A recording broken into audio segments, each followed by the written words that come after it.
Hugo reporting that searches for will housing prices go down have doubled over the course of the last week. According to the U.S. Bureau of Labor Statistics, housing inflation has steadily increased since 2022, but what could happen in the future? 11 Alive's Teresa Bowles went to an economics and finance professor to get you some answers tonight. Teresa?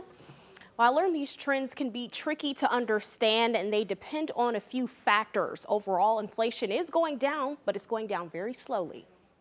The average household is typically spending most of their money on housing, so when you hear news like this, if you look at a couple of trends, though, one of them is that if you compare May to a year ago, average home prices actually fell. that may give you a sigh of relief, but They fell the most for the biggest houses. Okay, I don't think they fell at all for smaller houses. That's tells you that things are slowing down. That's what you expect to happen with housing mortgage rates going up. economics and finance professor Ray Hill says housing market indexes look backward and they don't adjust quite as fast as the real market in real time. There's a good side and a bad side to this. One way to get housing prices down is to make Atlanta a terrible place to live and work, but we don't want that to happen.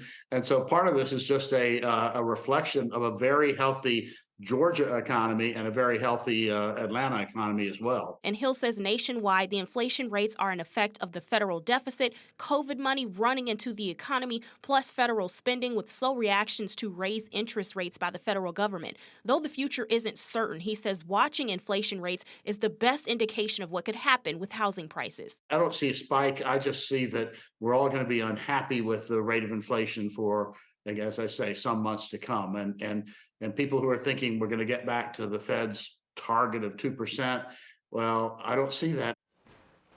Another point Hill made, last year the focus was on building homes for multifamily. With the drop in homes for single family, this is good news for renters, but it may be a while before we see those effects.